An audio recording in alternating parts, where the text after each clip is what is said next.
Ah, greetings, B-movie aficionados.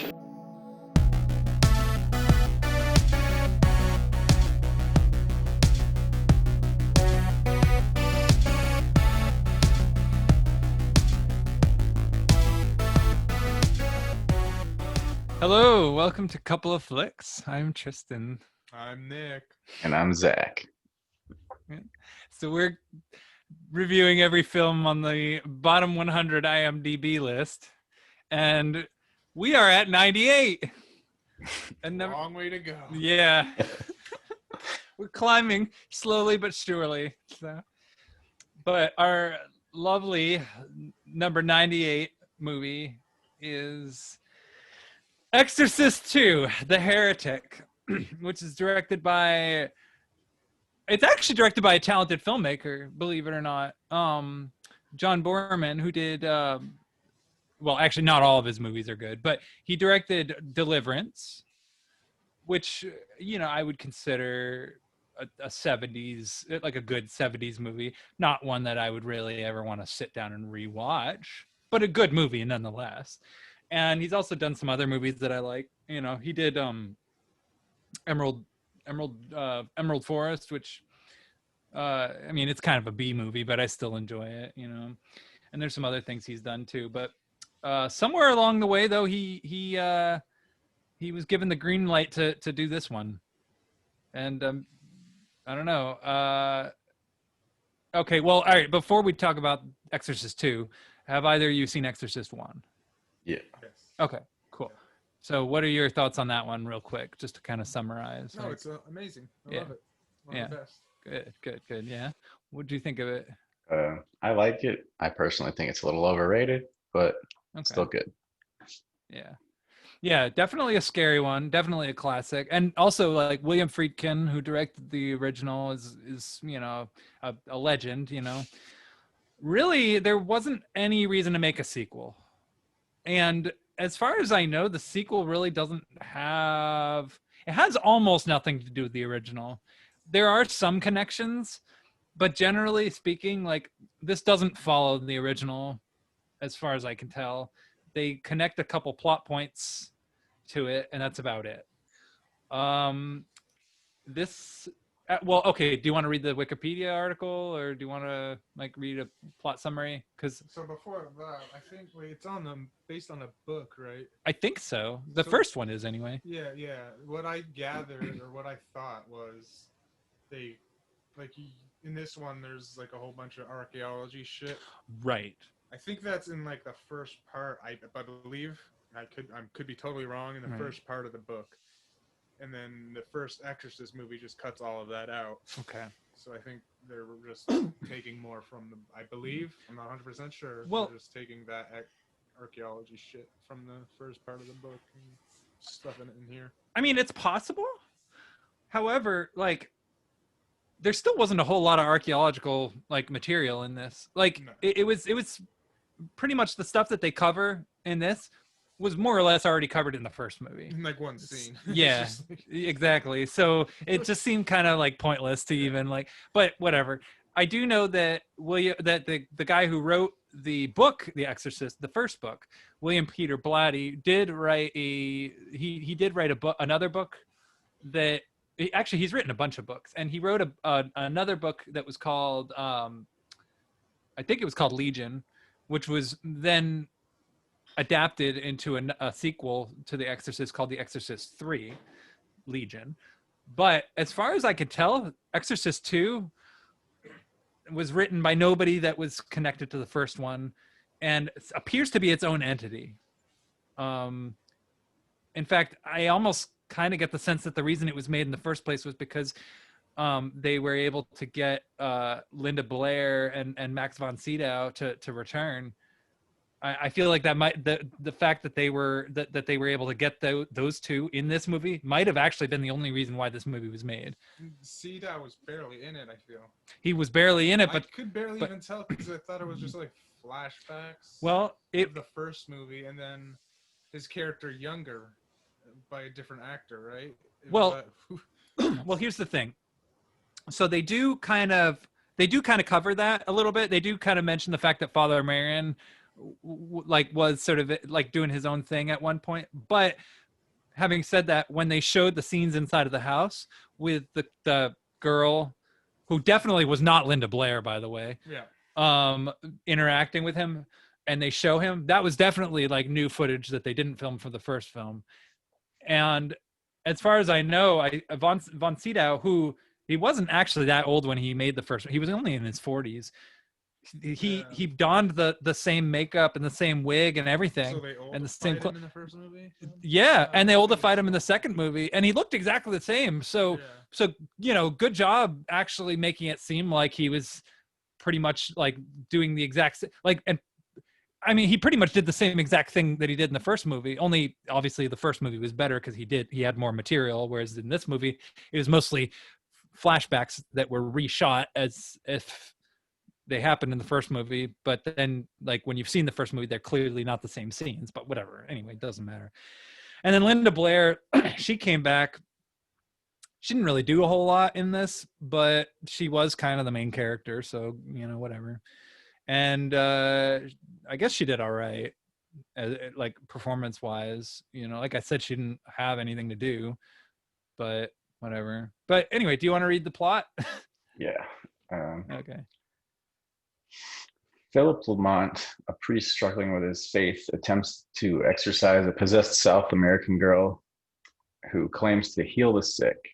However, the exorcism goes wrong, and a lit candle sets fire to the girl's dress, killing her. Okay.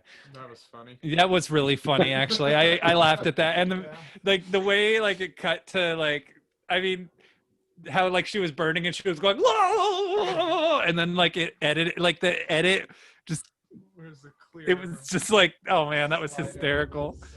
Yeah. And then Richard Burton, by the way, like, who at one point before this movie was made was actually considered a very serious actor and had been in a lot of stuff. I think by this point in his career, he was taking a lot of bad roles, and he was going through a pretty bad alcoholic like spell around this time. And I'm pretty convinced that he was drunk during the making of this movie, because yeah, like the entire time he was in this film, he looked exhausted. He looked burnt out. His eyes were constantly watering. He looked like he didn't want to be here. Yep. Yeah. Anyway, so go on. Afterwards, Lamont is assigned by the cardinal to investigate the death of Father Lancaster Marion, who had been killed 4 years earlier in the course of exorcising the Assyrian demon Pazuzu from Regan McNeil. Pazuzu. Yeah. Ooh, okay. Spooky. AKA Captain Howdy. The cardinal informs Lamont, who has had some experience at exorcism and has been exposed to Marin's teachings, that Marin is facing posthumous heresy charges because of his controversial writings, as church authorities are trying to modernize and do not want to acknowledge that Satan exists. Okay. All right. So yeah. So this is kind of yeah. So at this point in the movie, they're kind of bringing up the fact that like in the first movie, it sort of was like a battle of like how like good and evil, and how good can you overcome evil. You know, that's basically what the message of the first movie is.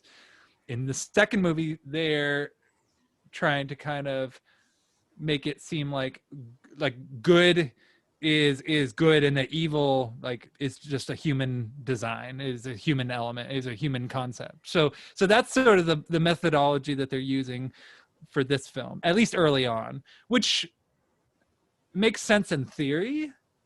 However, it's a sequel to The Exorcist, which was very literal with the message it had, you know. So if you're gonna make like a sequel and you're gonna already like start like from a scientific point of view, you're already headed for trouble, in my opinion. I mean, in the first one, they did the scientific approach at first. They did. They were first trying to diagnose Reagan. Yeah. So they did do the science versus religion thing again. Right. But in this, I feel like they kind of, the actual like scientific part though, I felt like that was a like much more key part of the plot though. Yeah, it was more tangible and not realistic at all, but yeah, like because even the priest dude, the main priest guy was like, he was telling the psychologist, like, you have proof the devil exists. Yeah. You have to tell everyone, show everyone your work, do it. Like, he was trying to get this psychologist to, you know, show everybody, or, you know, let it out to the news that Yeah. that the devil exists and you can prove it. You can prove it with your technology. Right. Which in the first movie, when they were doing the science versus religion thing, like, it was about establishing the fact that the characters were in over their heads. Yeah. But in this movie totally just goes rogue and actually decides to make it part of the plot. Anyway, so yeah, you can tell us why if you'd like, because this is when the movie gets hilarious. Hilarious or boring as fuck? Both. Reagan, although now seemingly normal and staying with her guardian Sharon Spencer in New York City, continues to be monitored at a psychiatric institute by Dr. Jean Tuskin. Mm. Regan claims that she Yeah. What's that? Oh, I was just gonna mention, like, yeah, it was like a center for like trauma victims or whatever, Yeah. and they kind of sort of pointed. I didn't like. It was Okay. weird. Well, because when Louise Fletcher showed up, the way she was talking, she was sort of talking to Reagan like she was like she was crippled, even though she. Louise Fletcher. Oh, she was the main doctor. Yeah, who, by the way, Louise Fletcher, who did it. I mean, everybody knows her work in One Flew Over the Cuckoo's Nest and how good she was in that. It's terrible in this one. Like, Yeah. like unbelievably bad. And of course, the script doesn't really do her any favors. But yeah, I don't know. Not a very good hero. And I was confused with the old Guardian lady too. I was like, "Who the hell is this bitch?" Oh yeah, Kitty Wynn, who was in the first movie. Oh, she was. Yeah, she was in the first movie, but you probably don't remember her in the first movie, right? Yeah, that's because she really wasn't like actually an important part of the first movie. But in this movie, they kind of, it's almost like they're trying to make it seem like she was the mom or something. Yeah, that's what I thought. I thought they couldn't get the mother actor back. Right, Ellen So they just- Burstyn. Yeah, So they just wrote, she's the Guardian and the mom's off yeah, doing business. yeah. But really, the character ends up being useless. Yeah. Like, almost, she does pretty much nothing in this movie except die. But now I'm getting ahead of myself. Spoilers, sorry. Anyway, go on. Reagan claims that she remembers nothing about her ordeal in Washington, D.C., but Tuskin believes that her memories are repressed.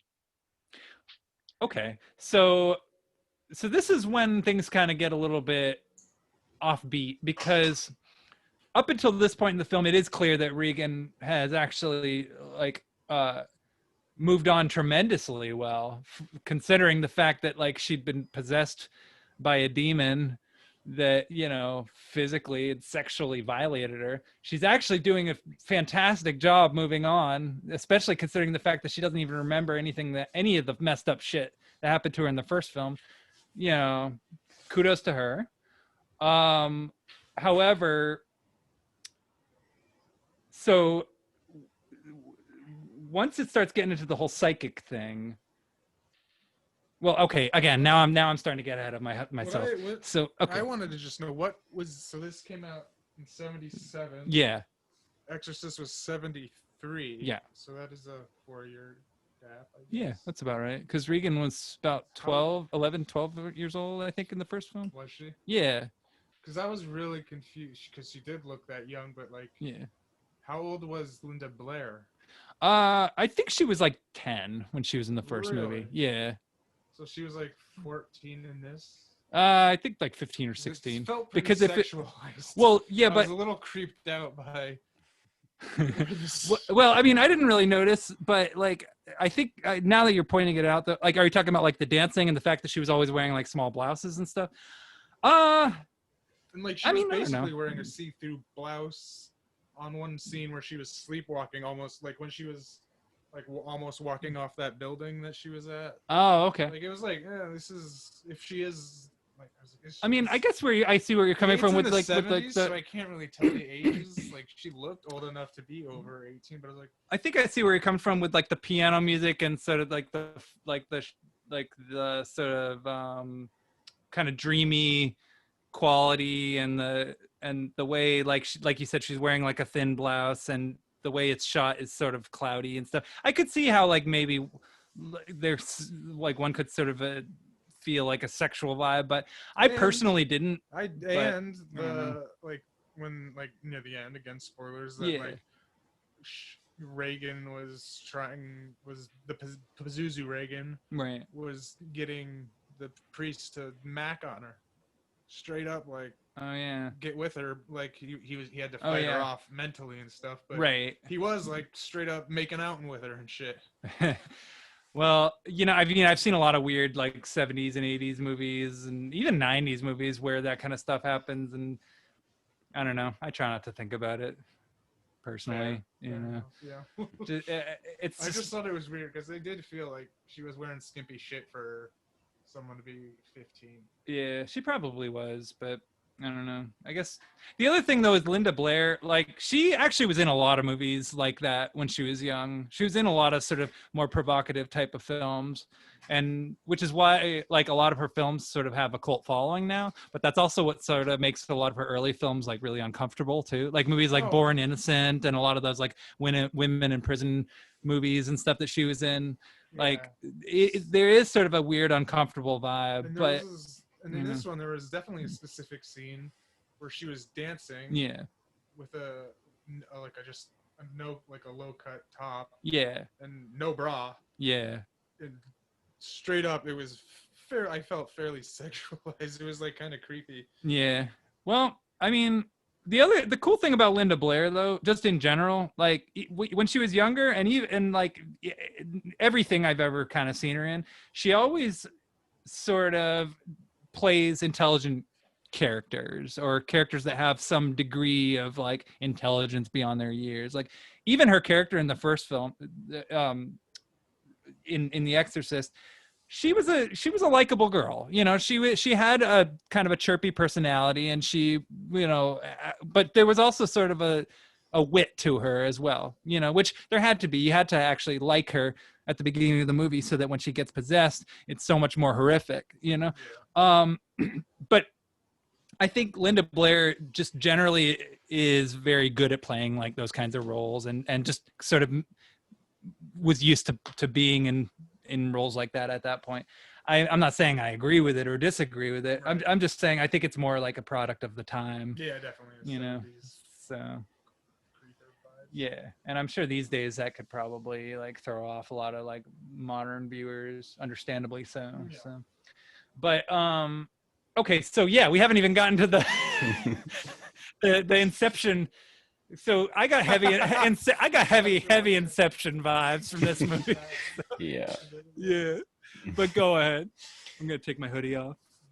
Father Lamont visits the Institute, but his attempts to question Regan about the circumstances of Father Merrin's death are rebuffed by Dr. Tuscan, who believes that Lamont's approach would do Regan more harm than good. In an attempt to plumb her memories of the exorcism, and specifically the circumstances in which Merrin died, Dr. Tuscan hypnotizes the girl, to whom she is linked by a synchronizer, a revolutionary biofeedback device used by two people to synchronize their brainwaves.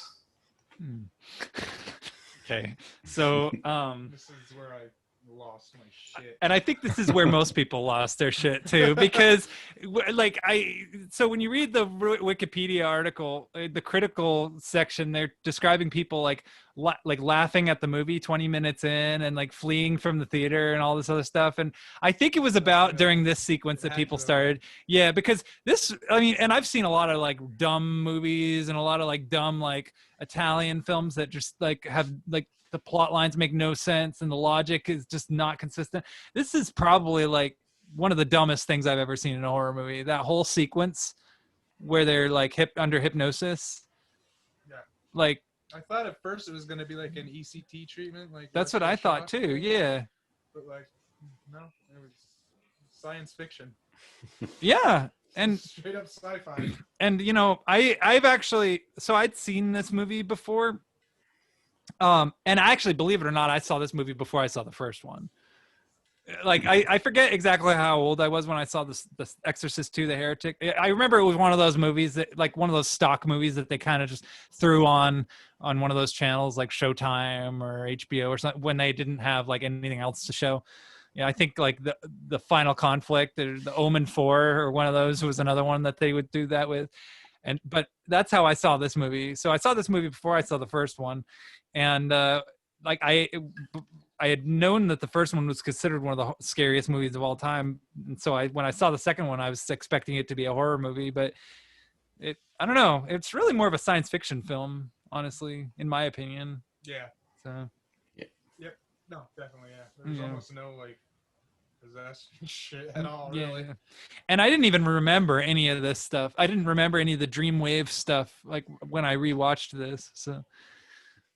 But anyway, you gotta get down to my tone. Yeah. Come down to my tone.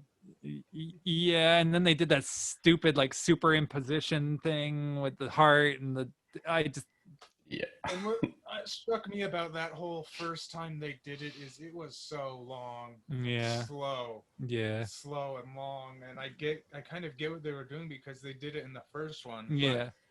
In the first one, it worked. Yeah. Because there was actual tension with it. Yeah. Because, there's a girl that's sick and messed up. Yeah. And they're trying to figure it out, and there's tension building. Yeah. But this one, nothing seems to be going wrong No, at all. nothing really happens in the first 20 minutes other than the lady catching on fire. Yeah, there's that. And then it's just, this happened throughout the whole movie, which was like pissing me off. Yeah. Just long, slow, boring, drawn out scenes that were obviously trying to recreate the longer, slower, drawn out, but not boring, more tense scenes of the first. That's the vibe that I got, and it just. But in this one, it was hilarious. Yeah. Like how stupid it was. I mean, the logic really. First of all, okay, so they're attaching these electrodes to their heads or whatever. Like, okay, is that all? I mean, isn't there more to it? You look at the machine, and it looks like a box with a couple light bulbs on it. Like, what could possibly be like? What could they possibly be using those electrodes for? And then the fact that like they take this machine so seriously, and yet when Linda Blair has to back out after Louise Fletcher appears to be having a heart attack, Father Merrin just puts the machine on like it's nothing.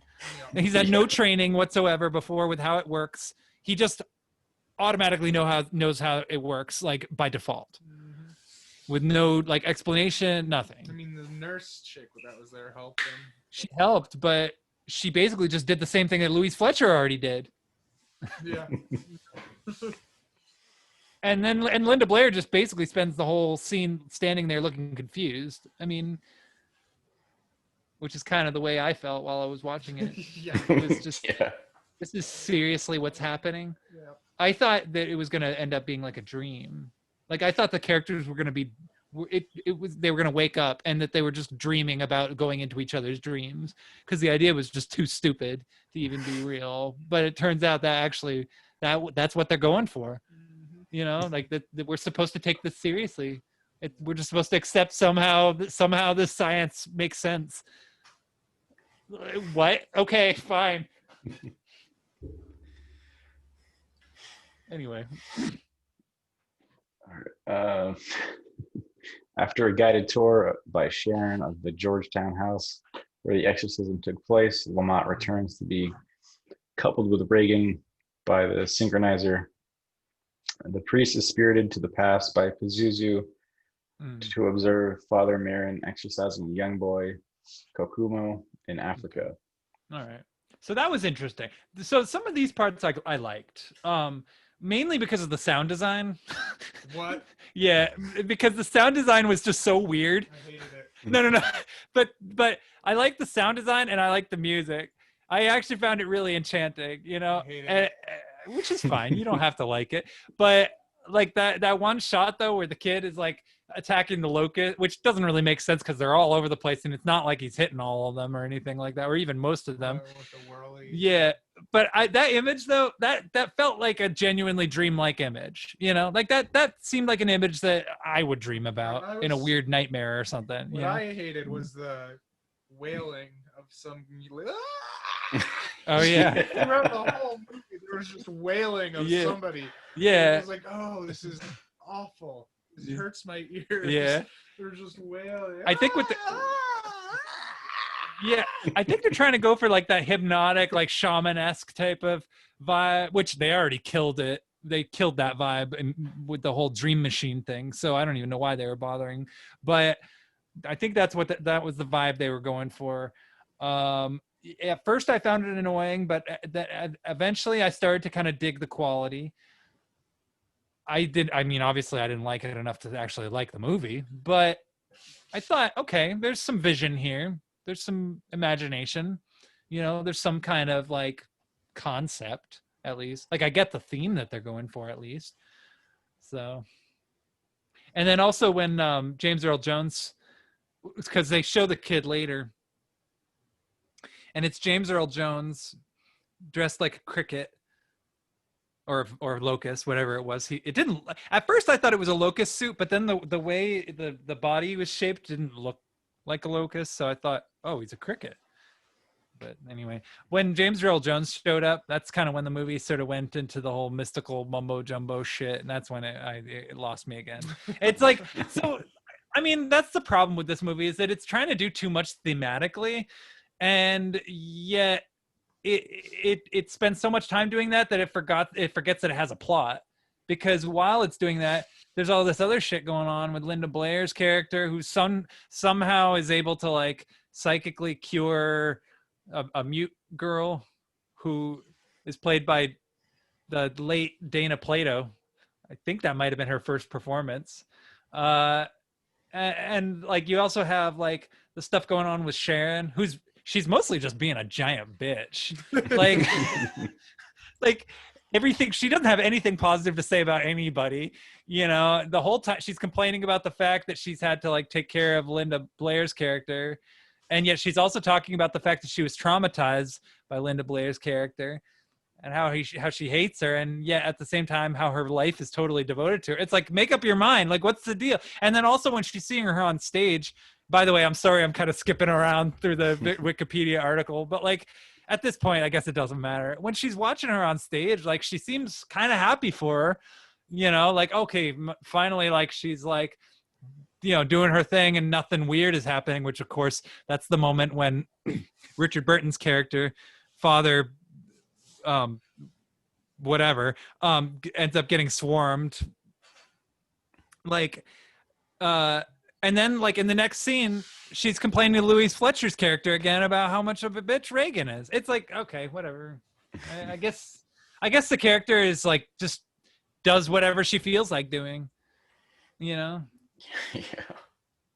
Yeah, I did not get that character at all. Yeah. Like, what's the point of her? I didn't get what they were going for. And she's actually a good actor. That's the thing. She's totally wasted in this movie. This whole movie has a lot of good actors in it, and they're all wasted. Yeah. But anyway, I don't know. So where were we? I don't know. Do you even want to? Is there much more to say? It's hard to even. There's 2 more paragraphs. Okay, cool. I mean, you just want me to speed through them? You can read them. Let's see if it jars something loose, just in case. Learning that the boy develops special powers to fight Pazuzu, who appears as a swarm of locusts. Lamont journeys to Africa, defying his superior to seek help from the adult Kokumo. Right. Kokumo has become a scientist studying how to prevent locust swarms. Yeah. Lamont learns that Pazuzu attacks people who have psychic healing ability. Okay. Regan is able to reach telepathically inside of the minds of others. She uses this to help an autistic girl to speak. For instance, Father Marin, who belonged to a group of theologians, Okay. that believed psychic powers were a spiritual gift, which would one day be shared by all people. Thought people like Kokumo and Regan were forerunners of this new type of humanity. In a vision, Marin asks Lamont to watch over Regan. Okay, so this is the movie kind of trying to establish things that weren't established in the first film. So this is post-establishment, which is something that a lot of sequels do. Didn't really fit this one, to be honest, because it was kind of contrary to how Father Merrin's character was in the first one.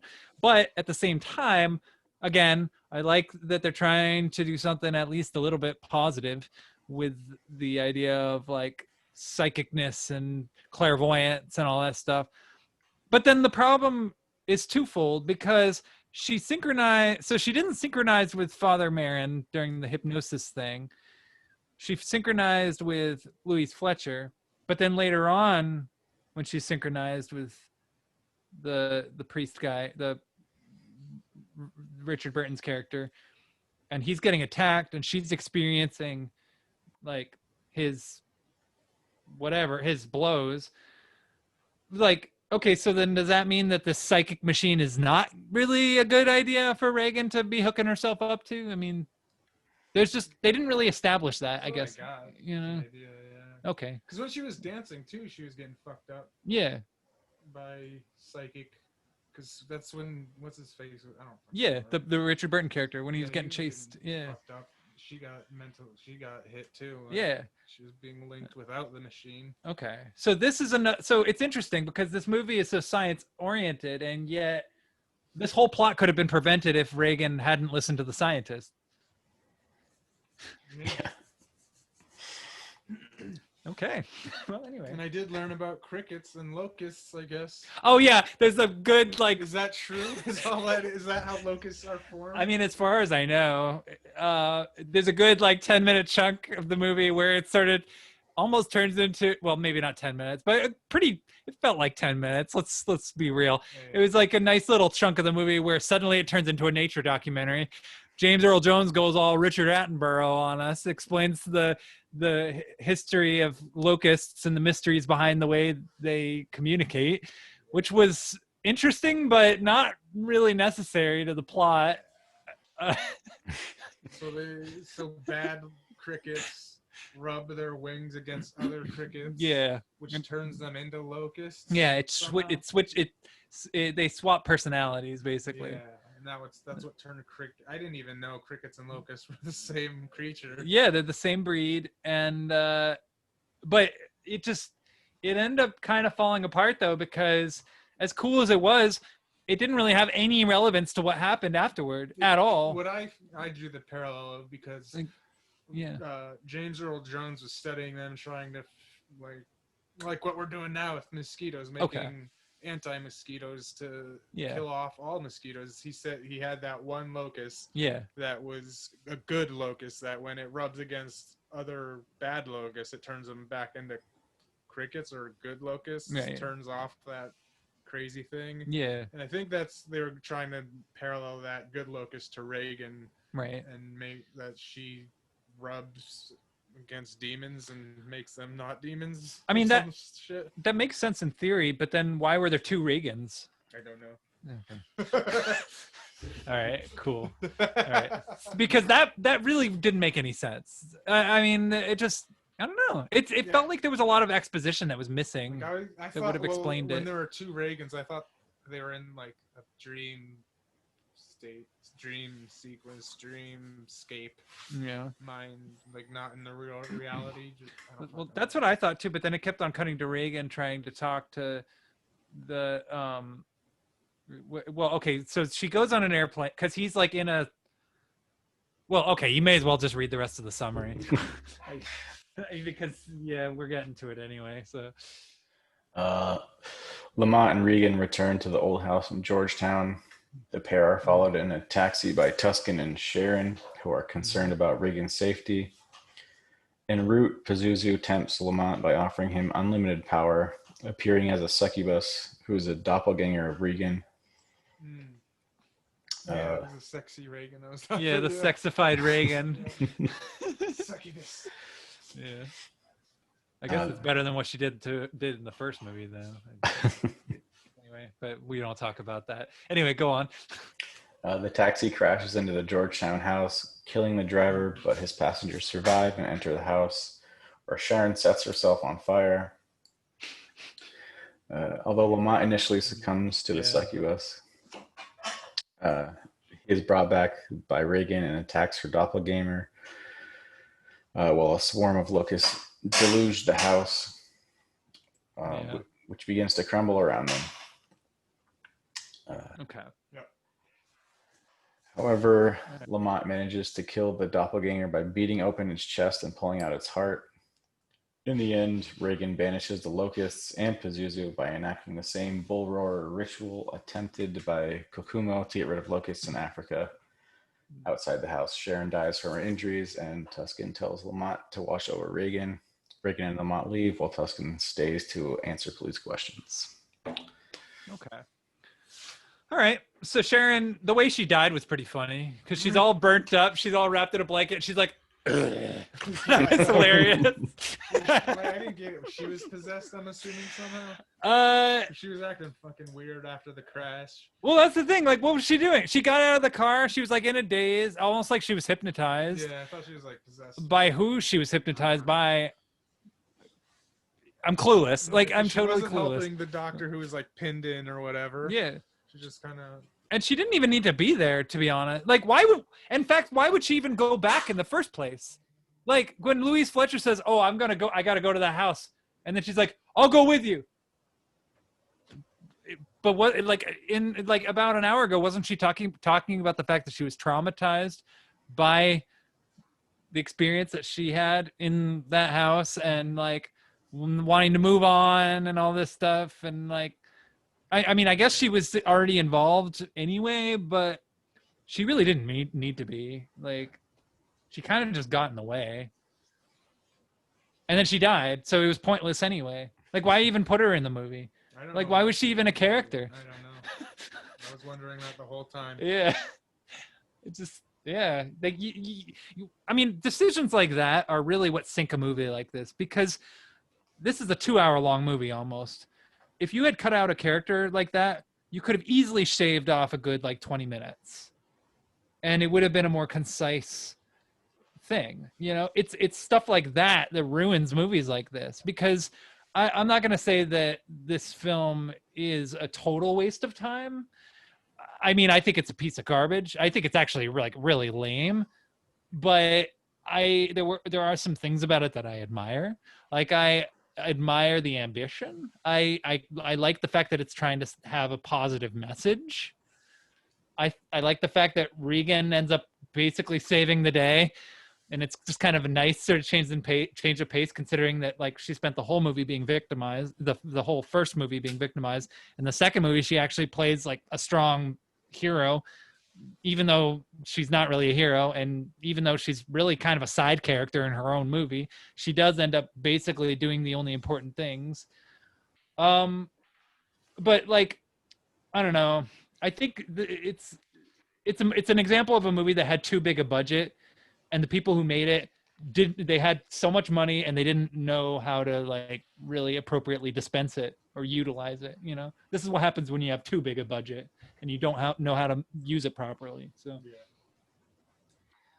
So not a good movie at all, and especially not a good horror movie for the 70s either. Oh hell no! It wasn't a horror at all, really. Yeah, it most definitely deserves its poor reputation as being one of the worst sequels of all time. Although Martin Scorsese is a defender of it.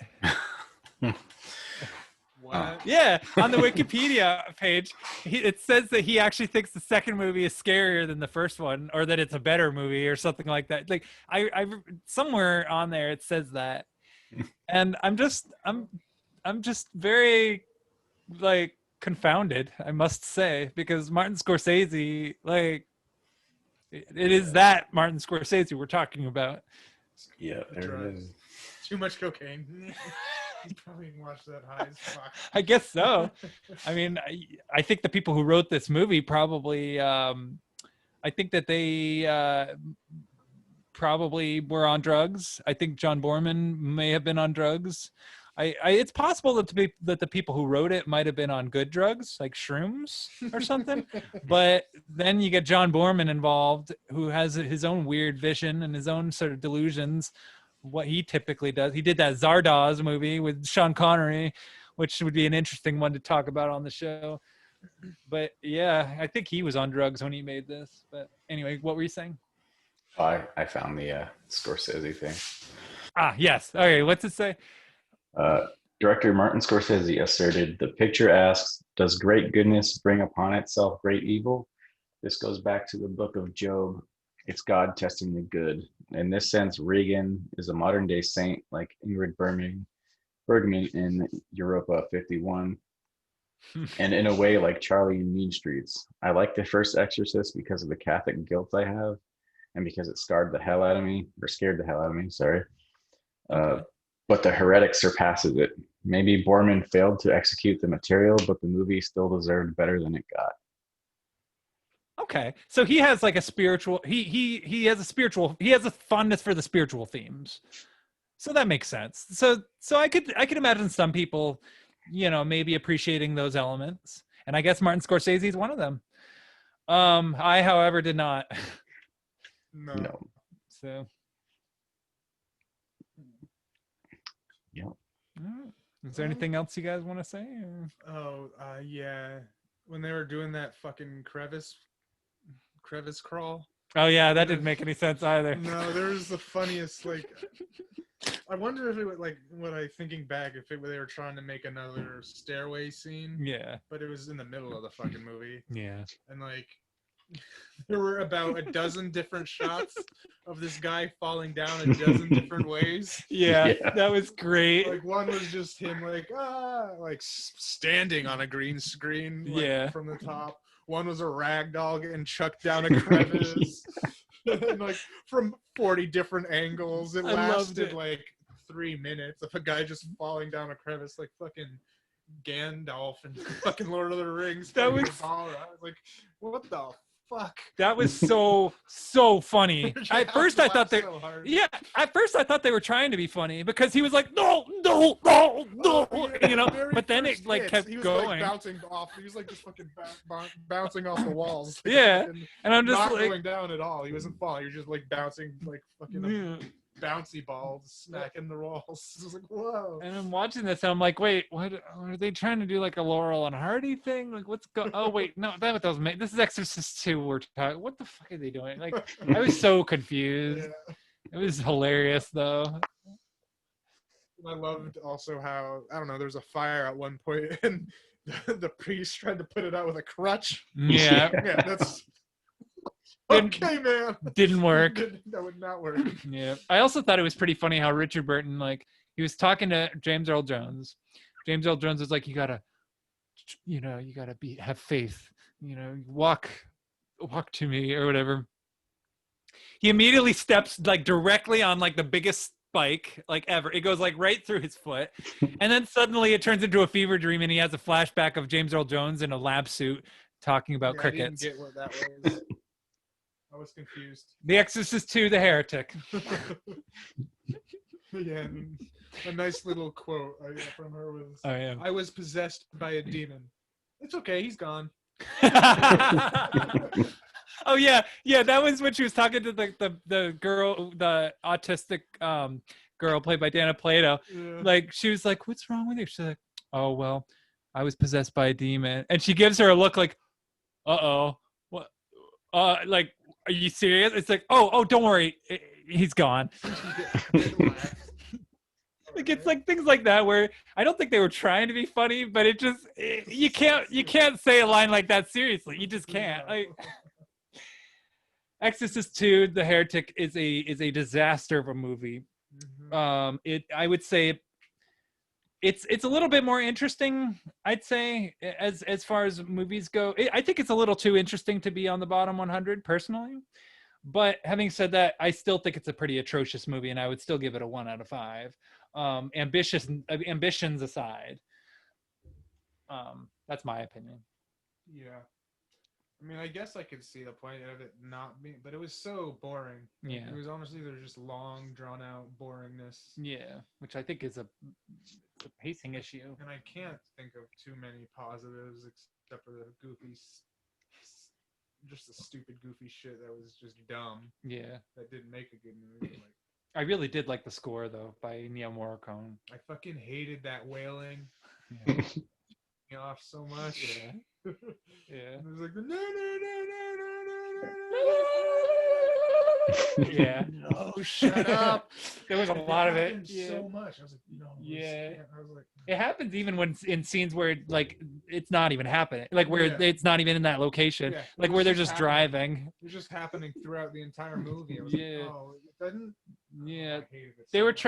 like I said, I'm pretty sure they were trying to make it dreamlike. They're trying to like have the scenes sort of fade together and almost like it's almost like have the whole movie feel like the scenes are sort of that they're all kind of taking place in the same like dimensional plane. I mean, I That's can the get vibe they're that, going for, but it just didn't work, you but know. it's like it's just too like abrasive. Yeah. Maybe if they toned it down a little, Yeah. it would have worked. But like, it was just like loud and abrasive. This movie definitely could have used a lot more subtlety, and that's hilarious too, considering that it's a sequel to a movie that I mean it's a legendary horror movie, but the first movie sure as hell was not subtle to begin with. This movie makes the first movie look like an Alfred Hitchcock suspense thriller. Yeah. Yeah. I don't know. Do you have any thoughts on it? It was not good. It was boring. One star. Yeah. 1 star. Yeah, that sounds about right. I dig what they're going for, but just wasn't for me, and it wasn't for you guys obviously either. So, all right. And with that concludes our Exorcist 2: The Heretic episode. Yeah. So 98. 98. Yeah. 97. Fingers crossed it'll be a good one.